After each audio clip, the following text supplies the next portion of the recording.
ಕೇರಳದ assembly election poll tracker big ಸಮೀಕ್ಷೆ ದೇವರನಾಡಿನ ಲೇಟೆಸ್ಟ್ ಸರ್ವೆ ಇದು.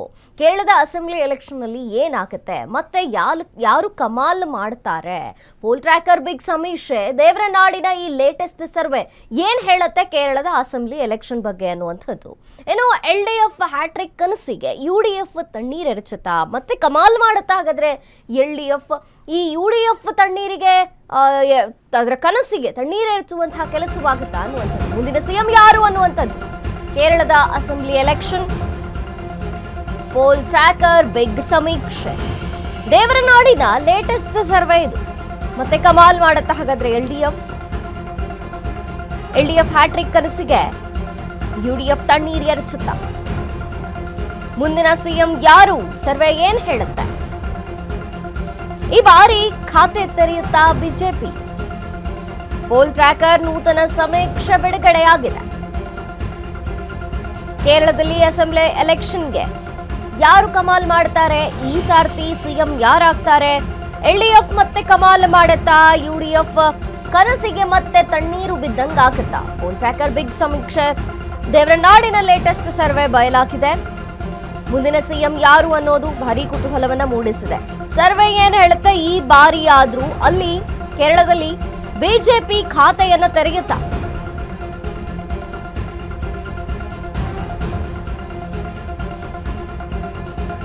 ಪೋಲ್ ಟ್ರ್ಯಾಕರ್ ನೂತನ ಸಮೀಕ್ಷೆ ಬಿಡುಗಡೆಯಾಗಿದೆ.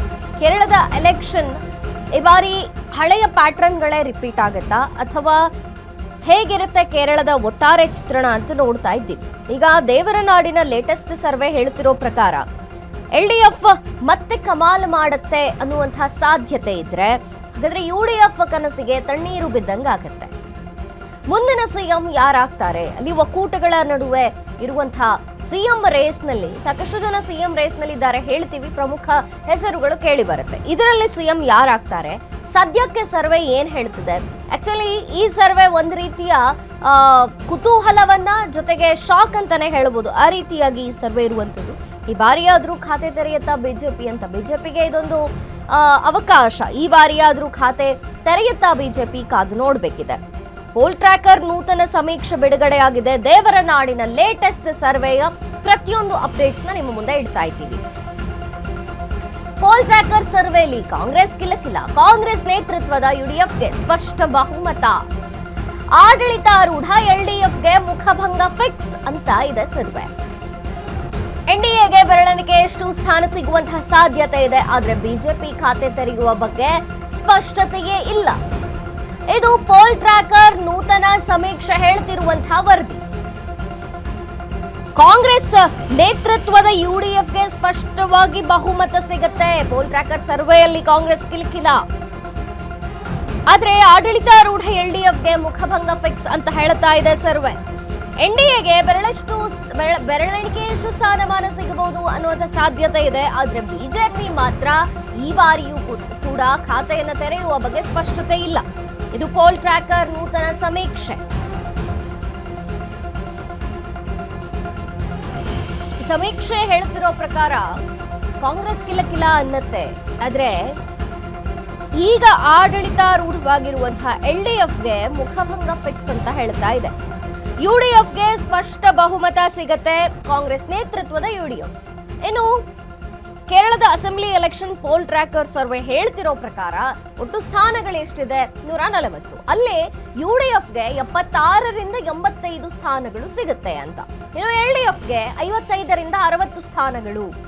ಇನ್ನು NDAಗೆ 1ರಿಂದ 3 ಸ್ಥಾನಗಳು ಸಿಗಬಹುದು ಅನ್ನುವಂಥದ್ದು ಒಟ್ಟು 140 ಸ್ಥಾನಗಳಲ್ಲಿ ಪೋಲ್ ಟ್ರ್ಯಾಕರ್ ಸರ್ವೆ ಹೇಳ್ತಿರುವಂತಹ ವರದಿ ಇದು.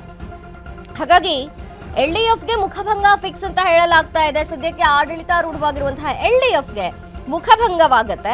ಮುಂದಿನ ಒಂದು ಈಗ ಬರ್ತಿರುವಂತಹ ಚುನಾವಣೆಯಲ್ಲಿ LDF 55ರಿಂದ 60 ಸ್ಥಾನಗಳನ್ನ ಗಿಟ್ಟಿಸಿಕೊಳ್ಳಬಹುದು. ಆದ್ರೆ ಕಾಂಗ್ರೆಸ್ ನೇತೃತ್ವದ UDFಗೆ ಸ್ಪಷ್ಟವಾಗಿ ಬಹುಮತ ಸಿಗತ್ತೆ ಅಂತ ಸರ್ವೆ ಹೇಳ್ತಾ ಇದೆ. 76ರಿಂದ 85 ಸ್ಥಾನಗಳನ್ನ UDF ಖಚಿತವಾಗಿ ತನ್ನದಾಗಿಸಿಕೊಳ್ಳುತ್ತೆ ಅಂತ. ಇನ್ನು NDA 1ರಿಂದ 3 ಸ್ಥಾನಗಳನ್ನ ಗೆಲ್ಲಬಹುದು. ಇತರೆ ಯಾವುದು ಇಲ್ಲ ಅಂತಾನೆ ಸರ್ವೆ ಹೇಳ್ತಾ ಇರುವಂಥದ್ದು. ಆದರೆ ಬಿಜೆಪಿ ಏನೋ ಖಾತೆ ತೆರೆಯುತ್ತಾ ಈ ಬಾರಿ ಅನ್ನುವಂಥದ್ದು ಒಂದು ಅವಕಾಶ ಇತ್ತು, ಅದಕ್ಕೂ ಕೂಡ ಯಾವುದೇ ಸ್ಪಷ್ಟನೆ ಇಲ್ಲ ಅಂತ ಸರ್ವೆನೇ ಹೇಳ್ತಾ ಇರುವಂಥದ್ದು. ಈಗ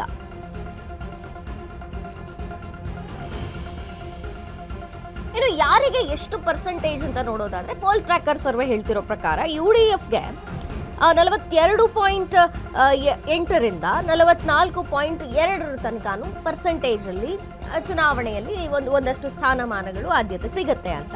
ಇನ್ನು LDFಗೆ 37.5%ರಿಂದ 39.5% ವರೆಗೂ ಸ್ಥಾನಮಾನಗಳು ಲಭ್ಯವಾಗುತ್ತೆ ಫಲಿತಾಂಶದಲ್ಲಿ ಅಂತ. ಇನ್ನು NDAಗೆ 13.5%ರಿಂದ 14.8%. ಇತರೆ 2 ಅಂದ್ರೆ ಆಲ್ಮೋಸ್ಟ್ 2% ಇಂದ 2.5% ತನಕ ಅಂತ ಹೇಳಲಾಗ್ತಾ ಇದೆ.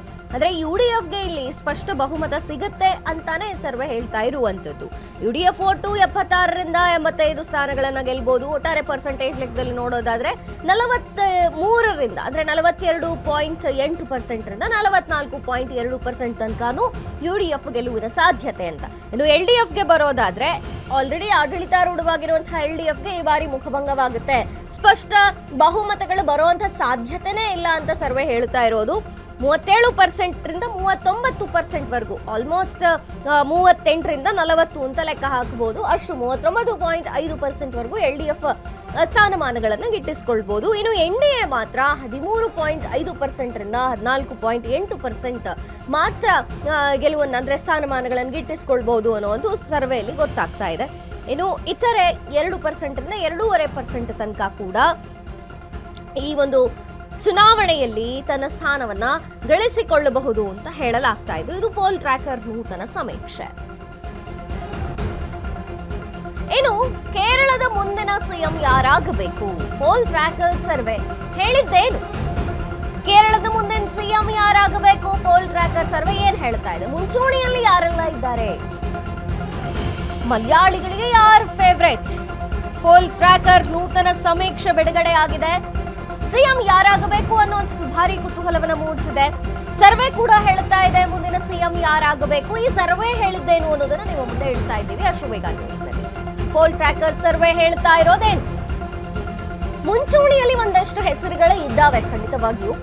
ಯಾರೆಲ್ಲ ಇದ್ದಾರೆ ಮತ್ತು ಈ ಸರ್ವೆ ಹೇಳ್ತಾ ಇರೋದೇನು? ಇನ್ನು ಒಟ್ಟಾರೆ ಮಲಯಾಳಿಗಳ ಹೃದಯ ಮಿಡಿತಾ ಇದೆಯಲ್ಲ, ಯಾರು ನಮ್ಮ ಸಿಎಂ ಆಗಬೇಕು ಅಂತ, ಆ ಬಗ್ಗೆ ಸಮೀಕ್ಷೆ ಹೇಳ್ತಾ ಇದೆ.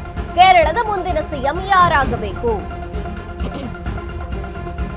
ಜನಪ್ರಿಯ ನಾಯಕರಿದ್ದಾರೆ ಮತ್ತು ಅಲ್ಲಿನ ಮಲಯಾಳಿಗಳನ್ನ ಅರ್ಥ ಮಾಡಿಕೊಂಡಂತ ಅವರ ನಾಡಿ ಮಿಡಿತ ಬಲ್ಲುವಂತವರು ಸಿಎಂ ಆಗ್ತಾರಾ?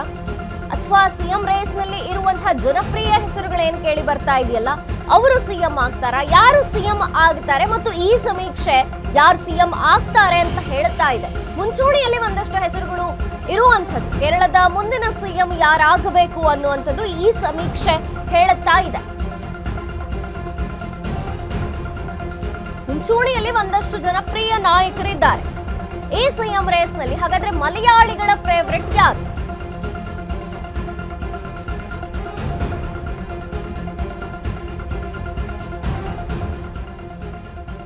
ಪೋಲ್ ಟ್ರ್ಯಾಕರ್ ಸರ್ವೆ ಹೇಳ್ತಿರುವಂತಹ ಈ ಒಂದು ಸಿಎಂ ರೇಸ್ ನಲ್ಲಿ ಯಾರು ಜನಪ್ರಿಯರು, ಯಾರ್ಯಾರಿಗೆ ಎಷ್ಟು ಜನಪ್ರಿಯತೆ ಇದೆ ಅಂತ. ಈಗ ರಮೇಶ್ ಚೆನ್ನಿತ್ತಲ UDF ಇಂದ ನೋಡೋದಾದ್ರೆ 24% ಅವರಿಗೆ ಜನಪ್ರಿಯತೆ ಇರುವಂತದ್ದು ಸರ್ವೆ ಹೇಳ್ತಾ ಇರೋದು. ಇನ್ನು ಪಿಣರಾಯಿ ವಿಜಯನ್ LDF ನಿಂದ 22.3%. ಇನ್ನು VD ಸತೀಶನ್ UDF ನಿಂದ 21.6%. ಇನ್ನು KK ಶೈಲಜಾ LDF 17.4%. ಇನ್ನು ಶಶಿ ತರೂರ್ ಹೆಸರು ಕೂಡ ಇದೆ, ಅದು UDF ನಿಂದ 14.7%. ಅಂದ್ರೆ ಯಾವ ಒಂದು ಹೆಸರುಗಳು ಕೇಳಿ ಬರ್ತಿದೆಯಲ್ಲ ಎಲ್ಲರೂ ಜನಪ್ರಿಯ ನಾಯಕರುಗಳೇ. ಈ ರಮೇಶ್ ಚೆನ್ನಿತ್ತಲ ಇರ್ಬೋದು UDF ನಿಂದ, ಅಲ್ಲಿ ಅವರ ಹೆಸರು ಪ್ರಮುಖವಾಗಿ ಕೇಳಿ ಬರ್ತಾ ಇದೆ. 24% ಜನಪ್ರಿಯತೆ ಅಂತ ಹೇಳಲಾಗ್ತಾ ಇದೆ. ಮಲಯಾಳಿಗಳಿಗೆ ಯಾರು ಫೇವರೇಟ್, ಯಾರು ಸಿಎಂ ಆಗಲಿ ಅಂತ ಅಲ್ಲಿನ ಜನ ಬಯಸ್ತಾರೆ ಅನ್ನುವಂಥದ್ದು. ಇನ್ನು LDF ನಿಂದ ಪಿಣರಾಯಿ ವಿಜಯನ್ ಇದ್ದಾರೆ, 22.3% ಅವರಾಗಬೇಕು ಅನ್ನುವಂಥದ್ದು. ನೋಡಿ, LDF 10 ವರ್ಷಗಳ ಕಾಲ ಆಡಳಿತ ವಿರೋಧಿ ಅಲೆ ಏನಿದೆ, ಈ ಒಂದು ಎಲ್ಲವನ್ನ ವಿಶ್ಲೇಷಣೆ ಮಾಡಿ ಈ ಸರ್ವೆ ಹೇಳ್ತಾ ಇರುವಂಥದ್ದು LDFಗೆ 10 ವರ್ಷಗಳ ಆಡಳಿತ ವಿರೋಧಿ ಅಲೆ. ಬದಲಾವಣೆ ಬಯಸುವಂತಹ ಮತದಾರರ ಸಂಖ್ಯೆ ಕೂಡ ಅಲ್ಲಿ ಹೆಚ್ಚಳವಾಗ್ತಾ ಇದೆ. ಯುಡಿಎಫ್ ಪರ ಮತದಾರರು ಒಲವು ಹೆಚ್ಚಳವಾಗ್ತಾ ಇದೆ. ಹಾಗಾಗಿ ಈ ಸರ್ವೆ ಹೇಳ್ತಿರೋ ಪ್ರಕಾರ ಯುಡಿಎಫ್ ಸ್ಪಷ್ಟ ಬಹುಮತದಿಂದ ಈ ಬಾರಿ ಬರುತ್ತೆ ಅಂತ. ಇನ್ನು ಬಿಜೆಪಿ ಎಲ್ಡಿಎಫ್ ನಡುವಿನ ಒಳ ಒಪ್ಪಂದದ ವದಂತಿ ಕೂಡ ಇದೆ.